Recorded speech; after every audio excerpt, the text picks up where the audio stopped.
On Christmas night, my father pushed my daughter away and said, "That seat is for my real grandchild." He didn't know the truth, or that a lawyer was coming to ruin him. I came back home at Christmas after 7 long years. The road leading to my childhood house felt smaller than I remembered, covered in soft white snow. The trees stood quiet on both sides, their branches heavy, like they were holding old memories. My hands tightened on the steering wheel as the house appeared in front of us. The same old house. Same walls.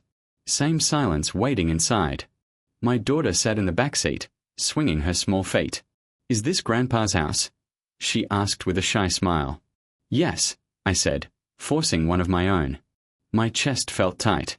She was wearing a red dress. My wife had ironed it carefully, fixing every small wrinkle like it mattered more than anything. My daughter wanted to look nice.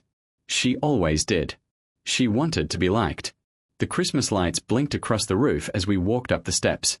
Yellow, red, blue, too bright for how I felt. I knocked once. The door opened almost right away. My father stood there. He looked older. His hair was more grey. His eyes were the same. Sharp. Cold. He glanced at me, then at my daughter. His face didn't soften. Not even a little. Inside, the house smelled like roasted meat and pine. Christmas music played softly in the background. Everything looked warm, but the air felt hard to breathe. One chair at the table was empty. The seat closest to my father. My daughter noticed it too. She slowly walked toward it, careful, hopeful. I watched her small steps and felt fear rise in my throat. My father suddenly stood up. The chair scraped loudly against the floor. He pushed it away from the table. "That seat is for my real grandkid," he said.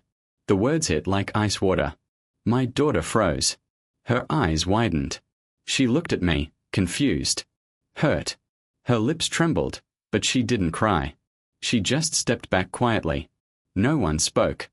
I felt something break inside my chest, something old, something tired. I wanted to shout. I wanted to grab my daughter and leave. But my legs wouldn't move. Then I saw her. My ex-wife stood near the doorway, half hidden by the wall. Her hair was tied back, her face pale. When our eyes met, she quickly looked down. Her hands were shaking as she pressed them together. We hadn't talked properly since the day I left. 7 years ago. Back then, my father's voice was loud in my head. "She's not yours. You're raising another man's child. Don't embarrass this family." I remembered how I walked away, thinking I was doing the right thing, thinking I was saving myself. Now my daughter stood alone by the wall, pretending she didn't care. I pulled her close and held her hand. She squeezed my fingers tightly. Outside, snow kept falling quietly. Inside, Christmas had already broken. Dinner continued, but it didn't feel like dinner anymore. It felt like a test of silence. Forks touched plates softly. Glasses were lifted and placed back down without sound. No one spoke to my daughter. No one looked at her for too long. She sat at the far end of the table, her feet not touching the floor. She pushed her food around, not eating. Every few seconds, she glanced at me, as if asking without words, "Did I do something wrong?" I wanted to tell her no. I wanted to tell her she belonged. My father kept his eyes on his plate. He acted like nothing had happened. Like his words were normal. Like they didn't cut deep. My ex-wife sat across from us. She barely touched her food. Her hand shook as she held a spoon. Every time my father spoke, her shoulders tensed. I noticed it then. Something was wrong. More than before. When dinner finally ended, I stood up and gently touched my daughter's shoulder. "Go watch TV for a bit," I said softly. She nodded and walked away without a word. I needed air. Outside, the cold hit my face hard. The snow was still falling, slow and quiet. I breathed in deeply, trying to calm my chest. My breath came out white and heavy. Behind me, the door opened. I didn't turn around, but I knew who it was. "He never changed," my ex-wife said quietly. I laughed once, without humor. "No," I replied. "He didn't." She stood beside me, keeping a small distance. The porch light made her eyes look tired. Older. Like life had been heavy on her too. "He never accepted her," she whispered. "Not even when you left." Her words hit me harder than I expected. 7 years ago came rushing back. The shouting. The doubts.